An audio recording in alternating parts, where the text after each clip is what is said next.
बुखारी शरीफ में हदीस है, काज़ी अय्याज़ मालिकी रहमतुल्लाह अलैह ने बड़ी तफसील से लिखी है। रावी हज़रत अनस बिन मालिक हैं। एक बंदा बड़ी दूर से आया नबी पाक सल्लल्लाहु अलैहि वसल्लम की ज़ियारत के लिए, बड़ी दूर से। अरब के जो सरदार होते थे उनके बड़े नाज नखरे होते थे। वो खैर आज भी हैं, प्रोटोकॉल का माहौल आज भी, यानी वज़ीर साहब के आगे दो चार गाड़ियाँ ना हों तो उनको मज़ा ही नहीं आता। पुलिस वाले आगे पीछे भागें तो हालांकि उनको नहीं पता कि जो पुलिस वाले आगे पीछे भाग रहे हैं ना, ये हुकूमत बदली तो गिरफ्तार करने भी इन्होंने ही आना है। लेकिन वो बड़ा मज़ा आता है जब लोग गाड़ी के पीछे भागते हैं। क्या बात है जनाब, बड़ी बात। और हमारी तबीयतों में पता नहीं कौन सी। तो नबी पाक सल्लल्लाहु अलैहि वसल्लम की खिदमत में वो शख्स बड़ी दूर से आया। तो अरब के बादशाहों का मिजाज था, प्रोटोकॉल बड़ा चाहते थे। उनका तो ये तरीका था कि हुक्मरानी करनी है जैसे भी हो।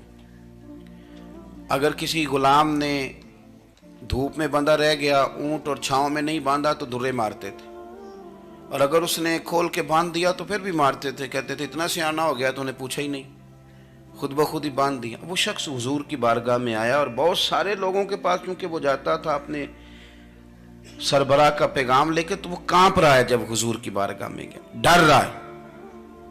अब जरा बात को समझना, नबी पाक सल्लल्लाहु अलैहि वसल्लम ने उससे फरमाया क्यों डरते हो, सादा आदमी है, देहाती है, बद्दू है।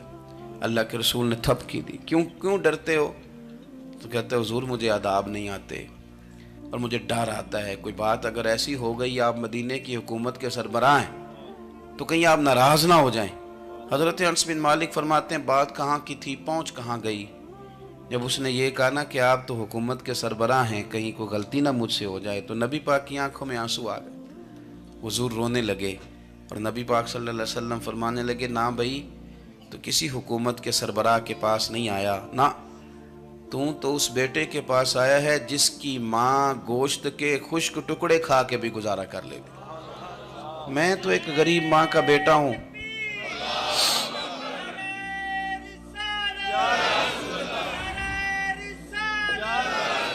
भाई अगर आपका ये ज़ौक़ बन जाए, देखो ना आज तो लोग भूल जाते हैं ना, कपड़े बदल लेते हैं तो वो समझते हैं कि शायद सारा कुछ ही बदल गया। यानी गाँव से आकर पढ़ने वाले भूल ही गए हैं कि किसकी माँ ने कितना जेवर बेचा था। लोग भूल जाते हैं चीज़ों को। अपने माजी को याद रखें, आप लोगों के साथ प्यार करें, आप लोगों को मौका दें, आप थोड़ी सी और कोशिश करें उस शख्स तक जाने की जो आपको मायूस नज़र आ रहा है, परेशान नज़र आ रहा है। ये हमें मिलाद वाले महबूब सल्लल्लाहु अलैहि वसल्लम ने दरस दिया। एक और पहलू, हुजूर सैयद आलम सल्लल्लाहु अलैहि वसल्लम ने, हमारे यहाँ ना अभी भी बरादरी की तकसीम है, अभी भी, और कुछ मैंने ऐसे कमज़ोर लोग भी देखे। ये इस तरह की हरकतें हारे हुए लोग करते हैं। हारे हुए लोग जो अपने आप को समझते हैं कि मैं कोई बड़ा आदमी हूँ। बड़ा आदमी तो अपने अखलाक से होता है, अपने किरदार से होता है, अपनी सखावत से होता है, लोगों से प्यार करने से होता है।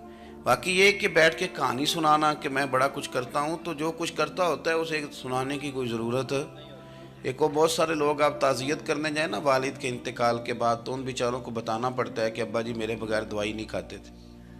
तो मैं कहता हूँ अगर तेरे बगैर नहीं खाते थे फिर बताने की ज़रूरत नहीं, फिर तो सारे गाँव को पता होगा कि तेरे बगैर नहीं खाते थे।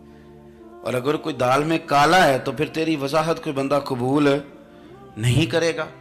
तो आपको बताना क्यों पड़ रहा है, और आप बार बार इस बात का जिक्र क्यों कर रहे हैं कि हम बहुत बड़े कबीले के हैं? साहब अगर आप बड़े कबीले के हैं तो पता होगा सारे इलाके को आप कितना लोगों का ख्याल करते हैं, आप किस कदर मोहब्बत करते हैं, आपका अंदाज़े करीमाना किस तरह का। फिर आपको बताने की कोई ज़रूरत नहीं होती, फिर खुद ब खुद खबर होती। हज़रत सैयदना अबू ज़र ग़िफ़ारी रदी अल्लाह तआला अन्हु, कबीला बनु गफ़ार एक बड़ी शाख थी कबीलों में से।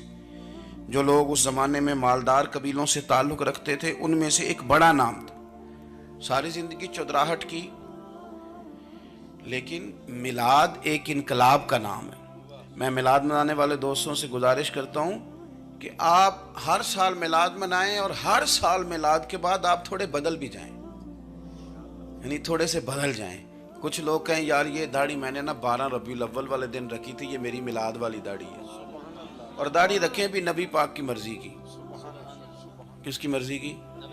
ना नाराज हो जाए जो मैं टूर चला बस। किस मर्जी की जी? अपनी मर्जी के नहीं।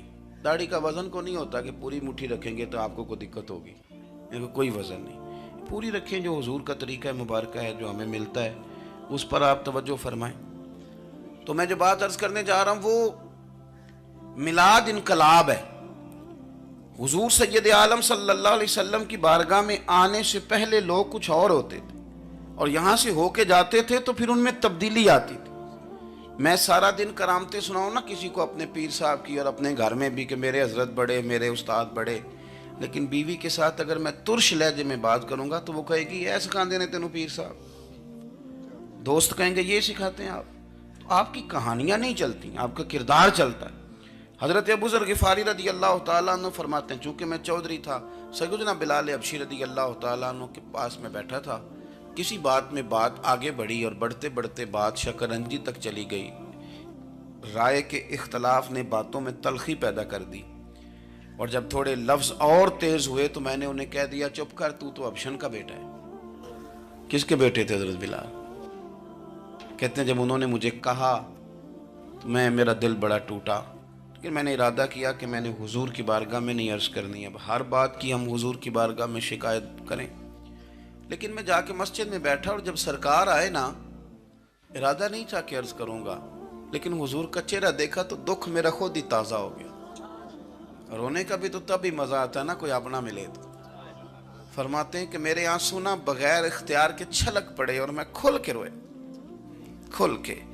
कुर्बान जाऊँ महबूब के, भी हुजूर ने पास नहीं बुलाया बल्कि नबी पाक उठ के खुद मेरे पास आए और मुझे कंधों से पकड़ के सीने से लगाया और जब मैं खुल के रो लिया तो हुजूर मेरे आंसू पूछने लगे।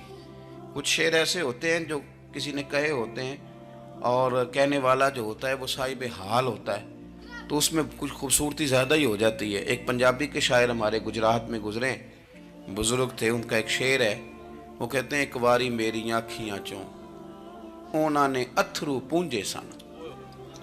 एक बारी मेरियां अखियां चों ਉਹਨਾਂ ਨੇ अथरू पूंजे सन, हुण ते चस्का पै गया रोने दा।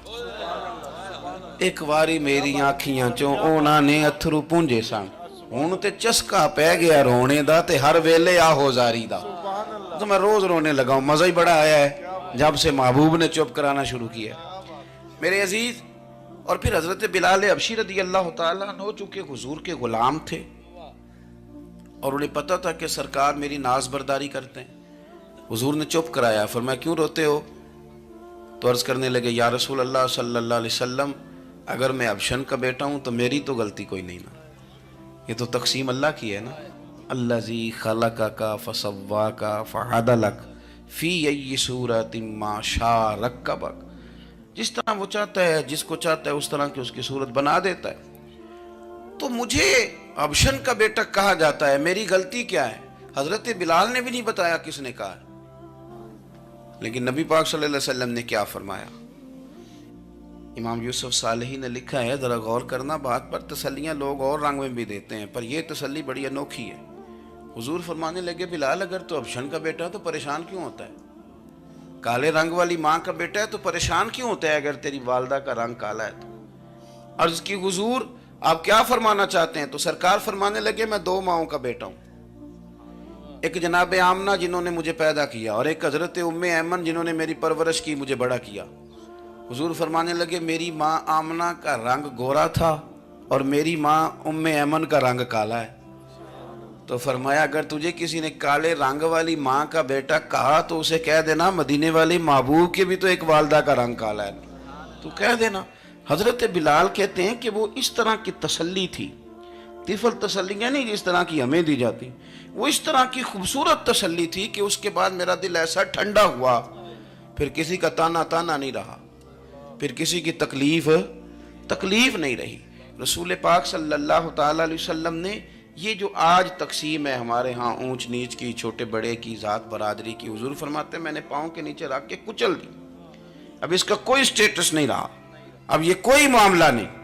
फिर मेरे भाई, एक मामला हमारे अंदर जो और बड़ी शिद्दत के साथ आया है और जिसने बड़ा ज़ोर पकड़ा है वो ये है कि हम ना पढ़े लिखे लोगों से माजरत के साथ, पढ़े लिखे लोगों का भी एक मसला है, वो दूसरों को जाहिल कहना ज़रूरी समझते हैं, इल्ला माशाअल्लाह। میں اکثر کہتا ہوں کہ یہ تو آسان کام ہے نا، آپ نے کہہ دیا جائل نے جی سارے پنڈ والے، یہ تو بڑا آسان کام ہے، تو جان چھڑانے والی بات ہے۔ ان پڑھ ہیں جی اس قوم دا کچھ نہیں بن سکتا، بھی تو آسان کام ہے، جان چھوٹ گئی۔ میں بھی کھڑا ہوتا ہوں نماز جنازہ کی امامت کرنے کے لیے، کبھی تو کہہ دیتا ہوں کہ جناب آج لوگوں کو نماز جنازہ کی دعا نہیں آتی، تو سوچتا ہوں کہ اگر کسی نے کھڑا کر کے پوچھ لیا کہ آپ نے کتنے لوگوں کو یاد کرائی ہے، ہم نے کبھی کہا کہ آؤ بیٹھو یاد کراؤں، تو اس کا جواب کیا ہے؟ تنقید کرنا آسان کام ہے اور تعمیر کرنا یہ مشکل مرحلہ ہے۔ عزیز دوست، ہمارے ہاں نا ان پڑھ بندے کے ساتھ اور اس بندے کے ساتھ جس کی سوچیں محدود ہیں، ہمارا رویہ اتنا تلخ ہوتا ہے۔ بھئی مزہ تو تب آتا ہے نا جب آپ کو، کچھ لوگ کہتے ہیں میں اچھے کے ساتھ اچھا ہوں، تو اچھے کے ساتھ تو ساری دنیا اچھی ہوتی ہے، آپ نے اس میں کیا کمال کیا؟